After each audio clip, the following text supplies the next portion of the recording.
Hi folks, welcome to this video on one of the concepts we've been studying with accounts receivable, which is setting up the bad debt expense to adjust the allowance for doubtful accounts using either of the two methods reported in the text, the aging of accounts receivable method or the percentage of credit sales method.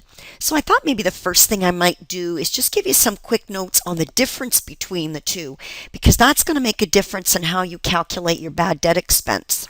So just as a quick note, if you're using the aging method, okay, we calculate the ending balance needed in the allowance, okay, and adjust it from the current balance to that ending balance that we calculated. So I often refer to it as the top-up method. So what we're doing is we're using the accounts receivable, estimating of those accounts receivable that we have on our balance sheet or in our little subledgers for each customer, what percentage of those receivables do we think are unlikely of collection?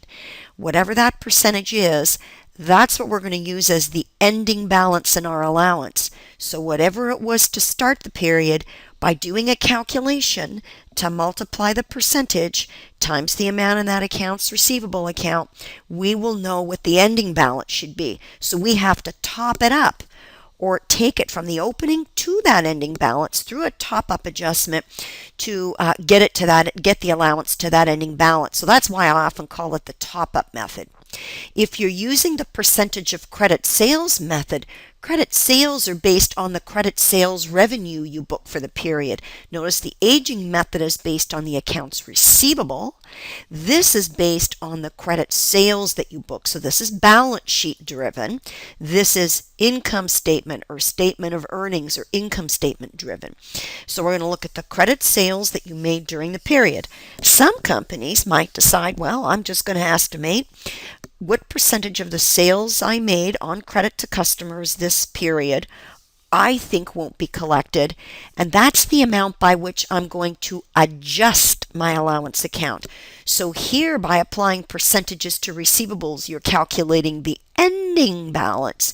Here, by applying a percentage to credit sales revenue, you are calculating the adjustment required in the allowance to bring it to a new allowance balance. So I often refer to it as the dumping method, because whatever I get here, I'm going to dump it into the allowance and then calculate a final balance. So with that little bit of theory in mind, let's do a little problem. I just called it a practice problem because what I'm doing here is I'm taking some very simple data, and notice I've kind of given you something a little bit weird here. I've told you this company, Chloe, before they made any adjustments to the allowance, they had a debit balance in the accounts receivable of $105,000, and notice they've got a debit balance in the allowance for $1,950. So some students might look at that and say, well, how can you get a debit balance in an allowance account? Sometimes that can happen because let's say a company has set up an amount in the allowance account based on the amount of receivables that they think are unlikely of collection. Now, what if they write off more than they set up? So maybe they wrote off more than they thought they were going to have to write off. Don't forget, the write-off entry debits the allowance and credits the account receivable. So that would mean that we wrote off more than we thought we were going to have to write off based on our estimates of what we thought we needed to have in the allowance. So sometimes when we see that the allowance is, in a debit balance, we need to make an adjustment at the end of the period to set it to what we know it should be. So we're not going to keep that allowance at on a debit balance, but we're going to make adjustments. So let's look at some of the scenarios that the company might have come up with in order to determine the adjustment that it will make to the allowance. So here what I've got is I'm saying, let's say that the historical records, based on the aging method, we use the following percentages of the amounts that we think will not be collected. So if we say, for example, that we think, I don't know if I can move this over, if you could see that. Yeah, maybe that'll help a bit. If we look at this, what do we have? We have all accounts that are current, 0 to 30 days outstanding. We have $36,000 in receivables. We think 1% of them will be uncollected. And again, 31 to 60 days past due, right? $48,000 worth, we think 5% won't be collected. 61 to 90, we think 12,200 won't be is the balance, and 12% won't be collected of that balance. And any accounts that are over 90 days outstanding, so customers haven't paid us for 90 days, we think there's a balance of 8,800 there, and we think 18% won't be collected. Now, one thing you might want to notice here is that you'll notice that the estimate of uncollectability goes up the longer the receivable hasn't been paid. And that makes sense. If you loaned money to somebody and you asked for it back and they didn't give it to you, they said, I'll pay tomorrow, or I'll pay next week, or I'll pay next month. Don't you think that the longer you let them go without paying, it's more likely that you're not going to get it? Well, that's the way companies figure it too.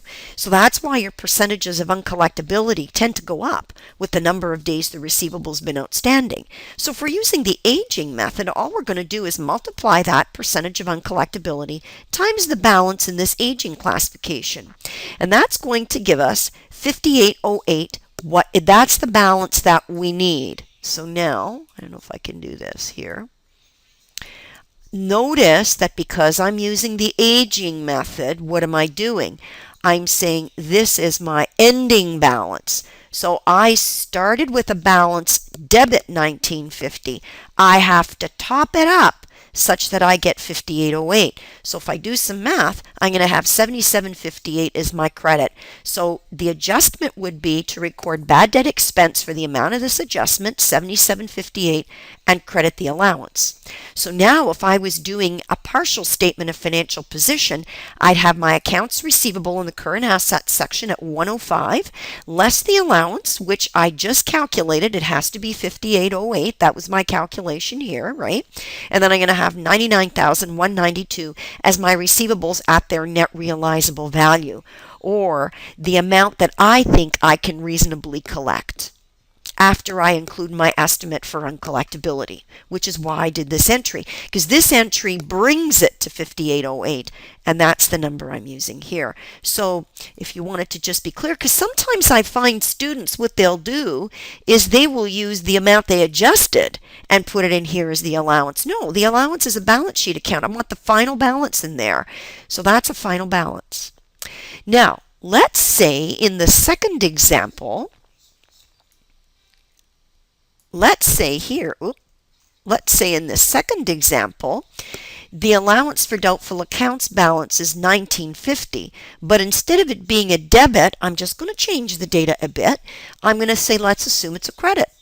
So how would your answer up here in part 1 change? Well, I'm still going to need 5808 in it. The table hasn't changed. I'm just saying now I'm switching the data and I'm making that a credit balance now. So what's that going to mean? Well, again, I'm still using the top-up method.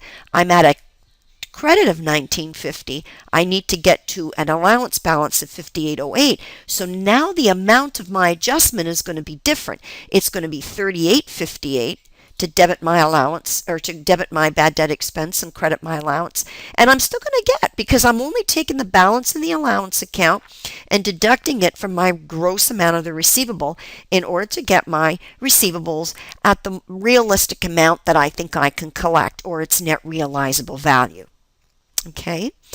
Let's look now at a third variation. Now, what I'm going to advise you to do here, by the way, is if at any time when I'm flipping to a new example, if you want to go back and review the previous one or ones that I did, stop the video, go back. Go back. Don't go forward until you feel comfortable with it, eh?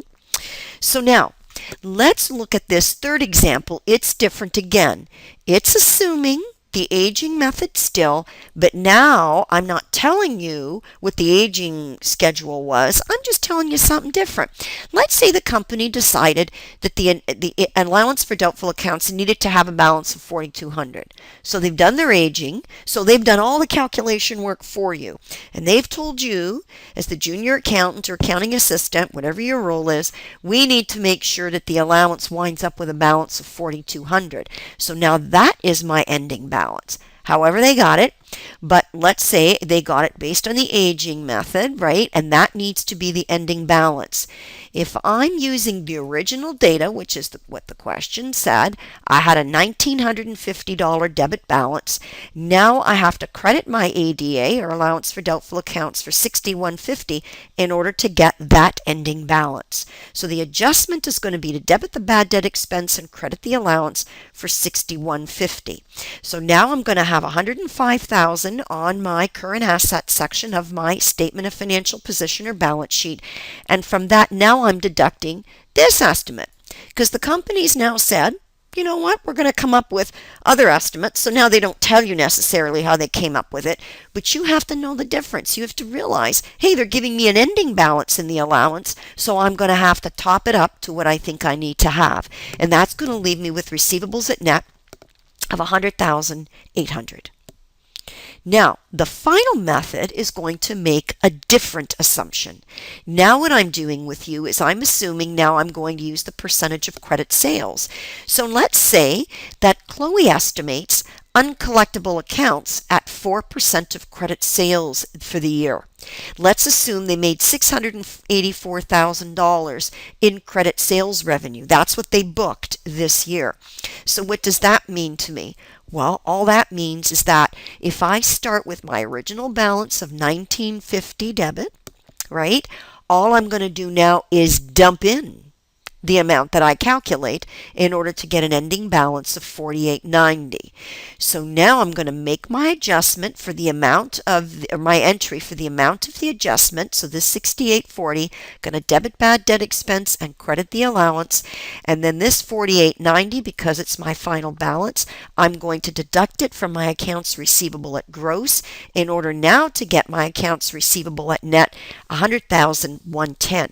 So this is just showing you some examples on how to apply the two methods, and some of the questions might give you debit balances in the allowance. You never know what you're going to get at an assignment or, on a final exam. So I'm doing debit balances, and I'm trying to show you, how your answers might differ if you had credit balances, using both the aging method and the percentage of credit sales method. So hopefully this has helped you. If you need to go back and read the text or read the course guide before you see this video again, then I advise you to do that. We've got some examples and some pretty clear language in the text as well as the guide on the topic. So hopefully you found the video helpful, and have a nice day.